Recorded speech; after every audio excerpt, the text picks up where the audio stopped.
Lately, I've been thinking about something that I don't hear talked about very often in the points and miles world, and that is when you travel with kids on points and miles, are we raising entitled travelers or entitled people?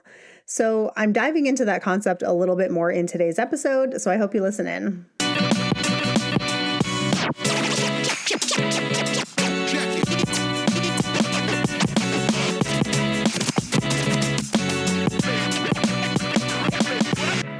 Hi, I'm Rhea. And I'm Dwayne. And we are your hosts of the Travel Party of Five podcast, where we share how we travel as a family of five around the world.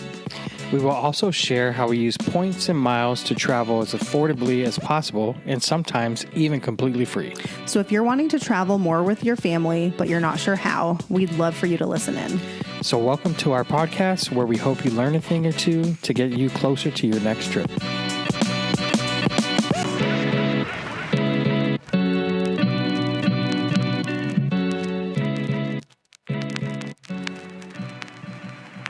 Hello, friends, and welcome back to another episode of Travel Party of Five podcast, where we share all of our fun points and miles experiences traveling around the world with kids. My name is Rhea. I am your host, and I am diving into a little bit of a different topic today. But before we get into the meat of today's episode, I wanted to share another podcast that I have been listening to a lot lately. I know that we all are travelers, or I think you are if you're here, or maybe you want to be a traveler.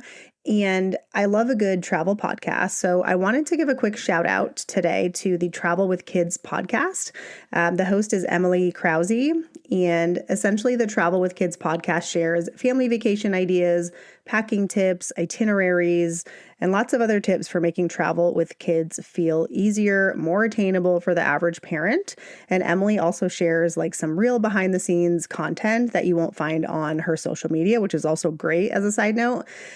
And this is not sponsored in any way, but Emily does sometimes use points, and she does a really good job, I think, of using points to make trips more affordable, but not making the whole trip about the points, if that makes sense.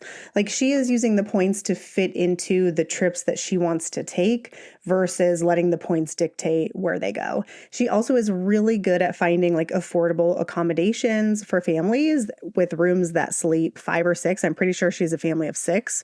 So would highly recommend checking out her podcast. I will put a link to it in the show notes if you're curious. I also follow her on Instagram and I really love it. Okay.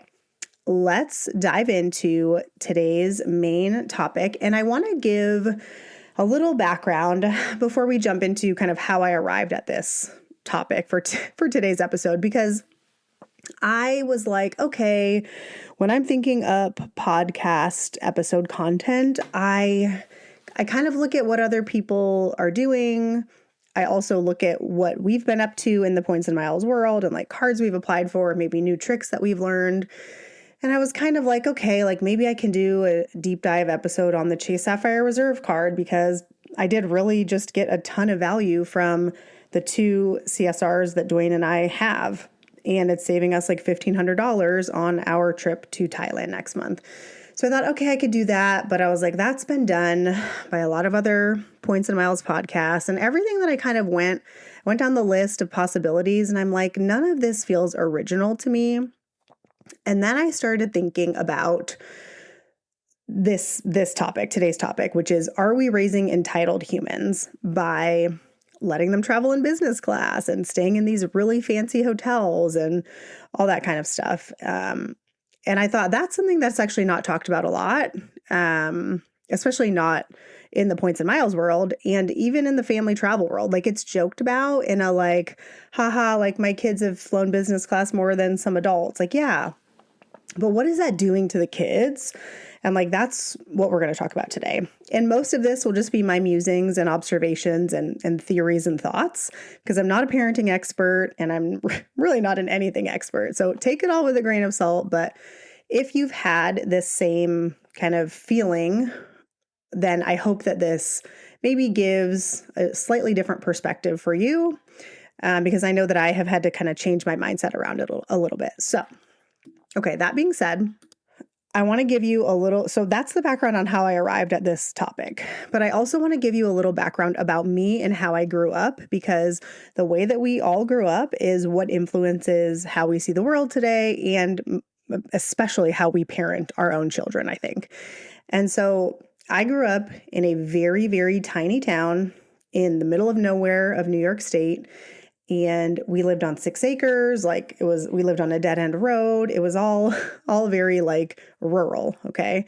I grew up riding 4-wheelers in the country and like hiking in the back of our house. And I had a very like solitary upbringing because I have a brother and a sister, but my brother is my stepbrother, and we never actually lived together growing up. Only every other weekend was he at our house. And my sister is 12 years younger than I am. So she was there from the time I was 12 and on, but she was a baby. So it was a very interesting childhood. And we traveled a bit. We traveled more than my friends did, but our traveling was like we went camping a lot. And that's what you do when you live in the country, is you go camping. And we graduated from like tent camping to then a pop-up camper, and then eventually an RV that was very old. Like it was a 1970s RV, and this was in the mid 90s. So it was old. And then eventually, like, my parents upgraded to a slightly nicer RV, but still an RV nonetheless. So we would drive from New York to Florida pretty much once a year over Christmas. We would go for 2 weeks. We would split it between Orlando and the Florida Keys. And that was generally our vacation for the year. And then sometimes in the summer, we would also go camping to the Thousand Islands in New York or around there. A couple of other times we drove to Texas one time.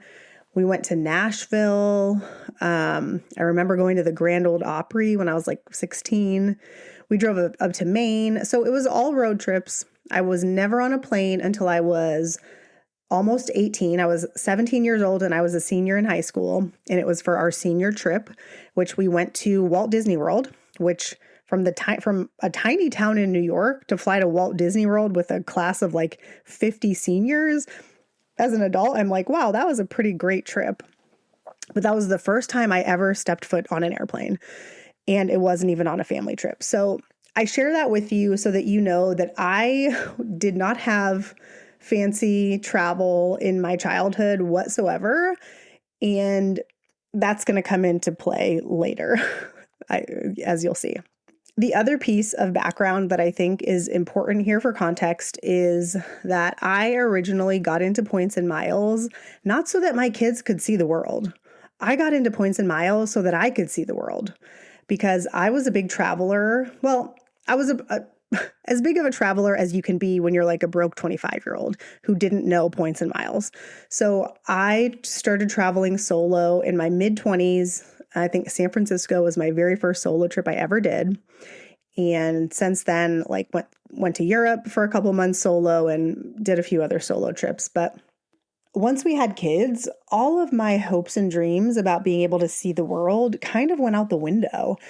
And the way that this kind of all fell together is I came back from Europe after 3 months, and I told Dwayne and I had just started dating, and then I went on a 3-month trip. So that was interesting. But we became like friends in that time, which was, I think, really important for the future of our relationship. And I told him I am going to go to Southeast Asia next. That is my next trip. And that was in September of 2012. And then in May of 2013, I found out that I was pregnant with our oldest, and he was born in December. And if you're doing the math, I was already like 8 weeks pregnant before I had any idea. So that was a whole interesting time, and was clearly very unplanned. So after that, and after he was born, I almost experienced this like mourning for my old life. And I wouldn't say that travel was a specific part of that like mourning period. And don't get me wrong, like I was really excited and happy to be a mom, but there was also just this piece of like missing my old life. And I think that that's something that moms don't talk about enough, especially if it is a pregnancy that you didn't plan for. And so just being honest here, hopefully this resonates with someone and is not too much information, but I really felt this morning and over, the first few years that he was born, I just kind of felt like not myself. And we did travel with him. In fact, his very first trip was to Las Vegas, and he was 6 weeks old. And you might be thinking that sounds crazy. And it was a little bit, but the reason that we went was my uncle was there in town and I wanted to go and see him and I wanted him to meet the baby. And so that was why we drove. We actually drove there on a Saturday and back on a Sunday. So we were only there for one night.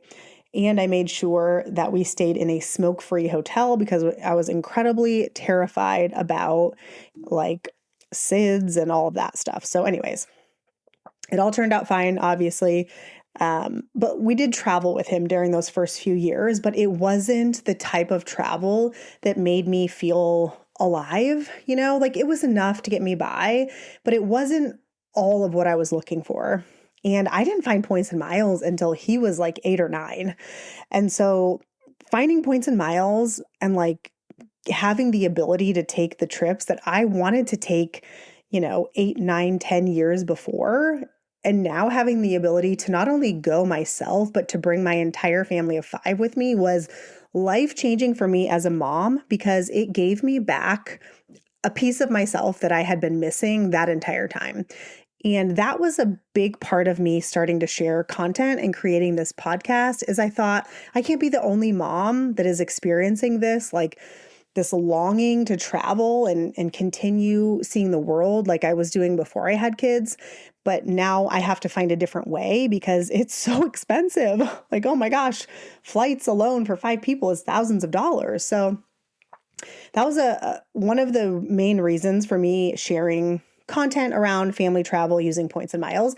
And that's the one piece I don't think I've done a great job of communicating to all of you listening, both here on the podcast and also on Instagram. And so that's something I want to try to focus on more because that is a really big part of my like why, as they say, like why am I doing this? Especially when we don't really make any money at it. It's because I want other moms who have that like longing to be able to find this and be like, you can actually take your family on a trip around the world. So anyways, those are the 2 things that I think are important for you to know as background context as we jump into this conversation about, are we raising entitled humans?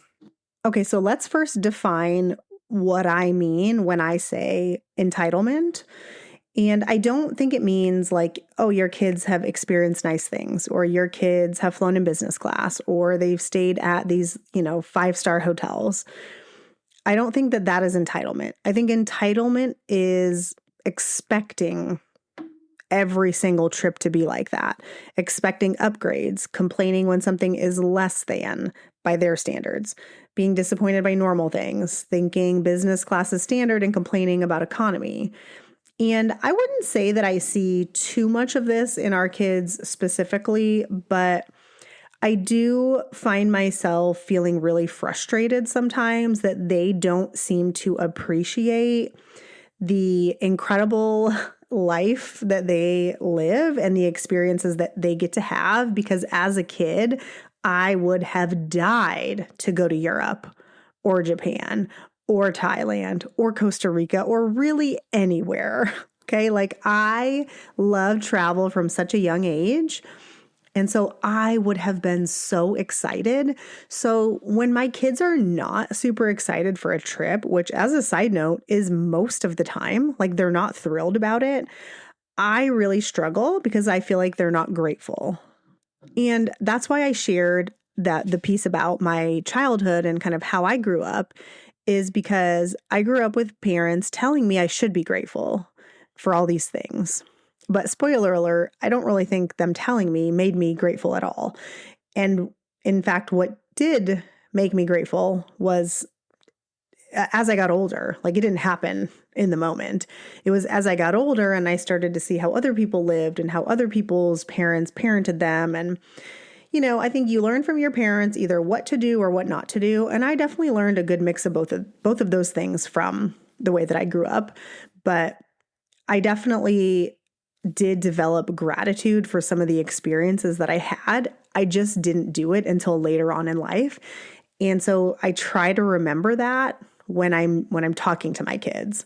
The other thing that I've noticed is that, and this is, again, I'm not a parenting expert, but I do have 12 solid years of parenting experience under my belt at this point, and I can say without a shadow of a doubt that not one time have my kids ever done what I said because I said it, but they have modeled how I did it or how I was when I did it. Meaning they do, what is the saying? They do what you do, not what you say.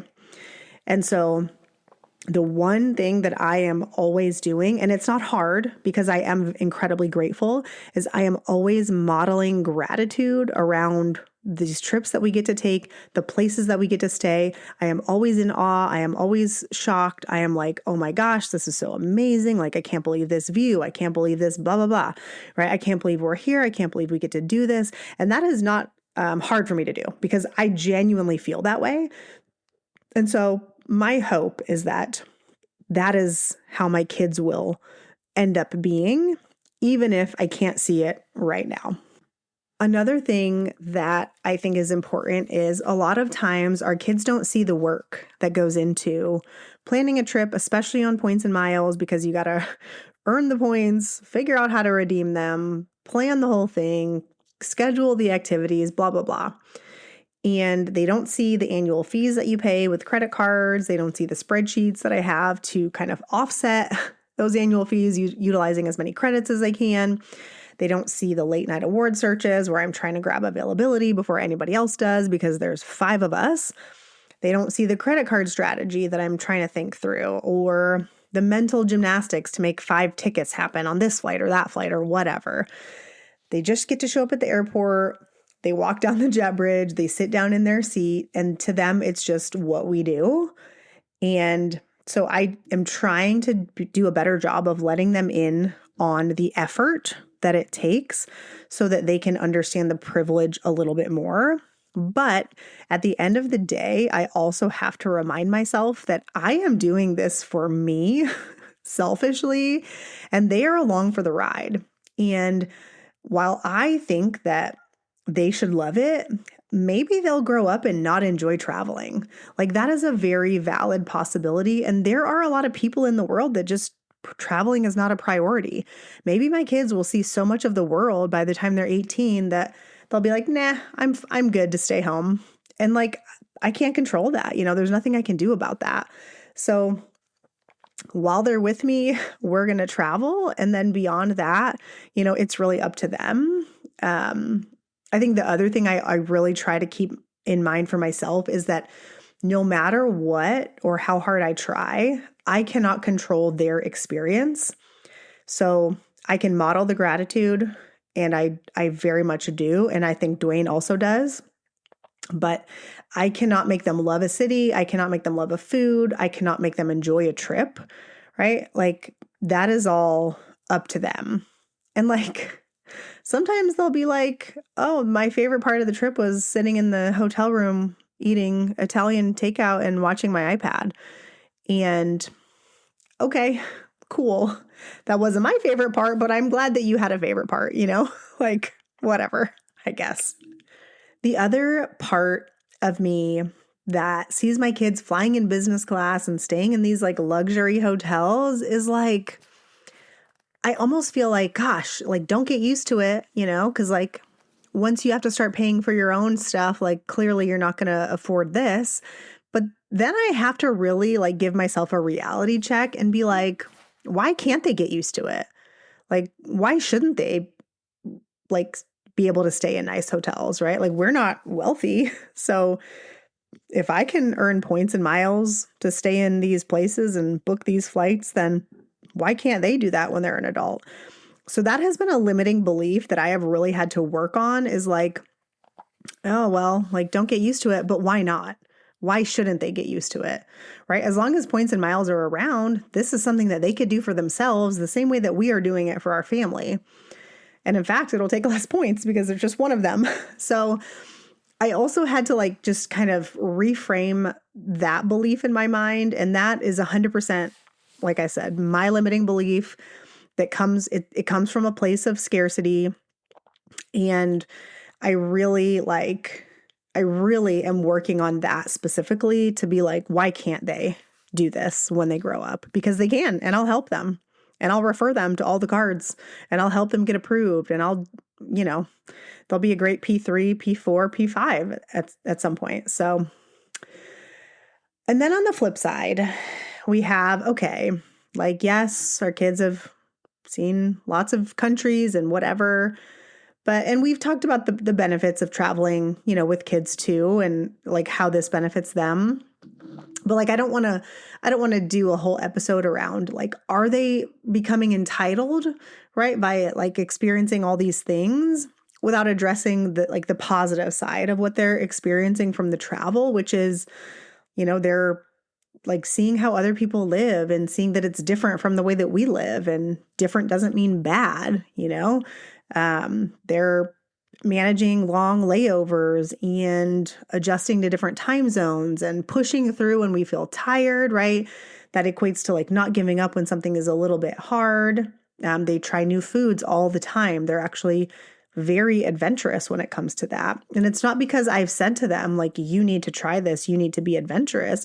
It's just because they have a lot of opportunity in front of them to try new things. And they have learned through trial and error that when they try new things, sometimes they find things that they like. And so I think that's just, one positive thing that comes from exposing them to these new environments and these new places and new people and new foods is sometimes you find things that you like. Sometimes you find things that you don't like. Sometimes we'll be driving or maybe on a train or something, and I'll say, look out the window. Like, what looks different to you here versus at home? Like, what do you see that's different? What do you see that's the same? And just try to I want them to develop a mindset that the world is a safe place. Most people are good. And just because someone does something differently than you doesn't mean that it's wrong or bad or anything like that. So, something else that we have started doing a little bit more intentionally to try to, I guess, help them to understand what we're doing is we talk about money in our house. And I talk about money pretty frequently, actually, because I'm a woman in tech sales, and I learned very early on from a mentor that you have to talk about money with your coworkers because that's how you know if you're getting screwed. And so I am very comfortable talking about money, and like sometimes in a way that makes other people uncomfortable. So that's kind of awkward. But we talk about money in our house, and while our kids are always like, how much money do you make? We don't tell them that, not because I don't want them to know, but I more don't want them to go to school and like use that as leverage or like bragging rights or like not bragging rights, I guess, depending on who they're talking to. So we don't talk about that. But I do say like, hey, if we paid cash, this hotel would cost $700 a night. Or like, hey, like this is what I paid for these flights, right? These were the taxes because I used these points, but like I could have cashed these points out for this amount of money, right? Or if I would have paid cash for the flights, it would have cost this amount. So we're always talking about how there is a trade-off, right? And we are choosing to use some of our points and money for travel. But I'm also like, I'm talking to my 12-year-old now about retirement and how I have a goal to contribute an extra, amount to our retirement this year. And I just am talking about all these things because I want it to be normal. I want to normalize it for them. And so we do say like, hey, this hotel's only $200 a night. Like that's a better deal than this hotel over here, which is $400 a night, and they're in the same area and blah, blah, blah. So we'll stay in the cheaper one because that makes more financial sense. I also will sometimes say to my older two, okay, well, if it costs $200 a night and you're making $10 an hour, how many hours would you have to work to earn that money? And so I just try to put it in like perspective for them of like, oh, I'd have to work, 20 hours to pay for one night. Like, wow, like that's a lot of time actually. I think it's maybe the question is not like, are we raising entitled humans, but more like, are we modeling humility and gratitude for these humans that we're raising, right? Because I don't think that kids become entitled because they experience nice things. I think they become entitled when they believe that they deserve those things without any sort of gratitude or even any work on their part, right? Like, so I think it's not so much the type of travel, but it's like how you view it to them as a parent and how you portray it to them. So if you are mad about flying economy, then they're going to be like, oh, this sucks, you know? But if you're like, wow, like, you know, we're going to be on this flight for 9 hours and look at the amazing, like, in-flight entertainment you have. Like, look at all the games, look at all the movies. Like, this is great. Then that's how your kids are going to see it too. So I think as parents, we are in an incredibly powerful position because we get to frame and shape the experience that our kids have. And sometimes I even think it's worth like fudging the truth a little bit. Like sometimes I'll tell my kids like, wow, you guys are so well behaved, even if they're not. And I don't mean like they're, you know, clearly misbehaving and throwing things and all of that, but like I want them to feel like they're good kids because I think that deep belief in themselves goes a long way, especially as they get older, of like guiding how they act out in the world, right? And if it's like, if I see myself as a good kid, then all of my actions are going to like kind of reflect that as I get older. And so that is, I think, another key thing that I have learned as a parent. And like, this is I wish that Dwayne were here for this piece because we have this like discussion all the time when we get invited to birthday parties. Okay. So sometimes if it's a kid we don't know very well, or if our kid is like, oh, I don't really know like what they would like, we'll give them some money in a card. And I think that if you are between the ages of 5 and 10, I think that $10 is plenty of money to give you. Okay. But Dwayne thinks that we should be giving $20. And I am like, for a 7-year-old, $20 is a lot of money. $10 is a lot of money. So I'm like, you need to stop like putting it in our kids' heads that like $10 isn't a lot of money, because when you're 7 or 8, it is a lot of money. You can buy a good amount of things for that. And I'm like, it's all in how we portray it to them. Like we are shaping their world right now. And it won't always be that way. But for now, like if we want them to be grateful for $10, we have to be like, wow, you got $10. That's amazing. Like you can do so much with $10, right? But if they get $10 and we're like, oh gosh, that's not really that much money. Of course, they're not going to be grateful for it. Of course, they're going to be like, oh, $10, that's it. And could you imagine if your kid said that to someone? I would wither away and die of embarrassment. So I think that is, as I'm processing out loud here, and appreciate you all for listening to my therapy session, I think that is probably my biggest takeaway, is just continuing to model for our kids like gratitude and humility and, you know, obviously kindness and patience and all of that when we're staying at these properties and on planes, and like, don't be rude. But I think that is probably the biggest key, I think, in making sure that you are not raising an entitled human. So to sum up and to wrap up, I think ultimately, like the answer to are we raising entitled humans, there's really no clear-cut answer because it comes down to us, right? Yes, our kids are experiencing a lot of things that even many adults haven't, but also that many adults don't really want to or are not prioritizing. But yes, that does come with responsibility. But I don't think that like, well, at least for us, like not traveling is not the answer. I don't think shrinking their world down or avoiding nice things is the answer. I just think what I said before is it comes back to us as the parents, modeling it out loud, saying this is special. Not everyone gets this opportunity. We're so lucky. And talking about how we got there and all the steps that it took, because it does take work. And I also think it's letting them know that we, as their parents, prioritize travel. And because we prioritize it, we want to put in the work to make it happen. But if we didn't prioritize travel or whatever, like, then we would put this time and work into something else, and that would be okay too.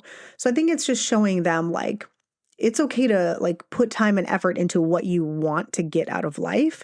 And it doesn't have to be travel. It could be anything, but I really think it's more of like a metaphor rather than anything. So I think modeling humility and gratitude, inviting them into the how and the why we got there. How did we earn these points? What did we buy? Like, what is the value of the points? That sort of thing. As they get older, it can be like fun math. And that way they're just a little more aware, right? Of like how we got there and how we're paying for it. And then I do think, I just want to add one more thing. Volunteering is something that has been on my radar for a long time. And I have felt like our younger two were not old enough yet. But I yesterday finally scheduled us to volunteer at a local charity called Feed My Starving Children. And it is local to us. I've done it a couple of times before with like work groups and whatever. And so I finally signed us up as a family to volunteer at this organization. And essentially you fill like food bags for underprivileged communities. And they show you a whole video in the beginning, and then you go into the back room and every person has a job, and you're basically building these like food bags with like rice and I forget what else is in them. And so our daughter is still a little bit too young, but I scheduled the four of us, so Dwayne, myself, and the two boys, for a weekend in May. And I know it's February, but that was the first weekend I could find where they had availability on a Saturday that didn't conflict with our soccer schedule. So I have us booked in the beginning of May to do this as a family. And I'm really hoping that volunteering on a semi-consistent basis can also help to instill a bit of gratitude into our kids. And so that's what I'm hoping for. And if anyone has any recommendations for maybe volunteering opportunities that they have done in other countries, I would love for you to send it to me, because that's something that we would be interested in as well.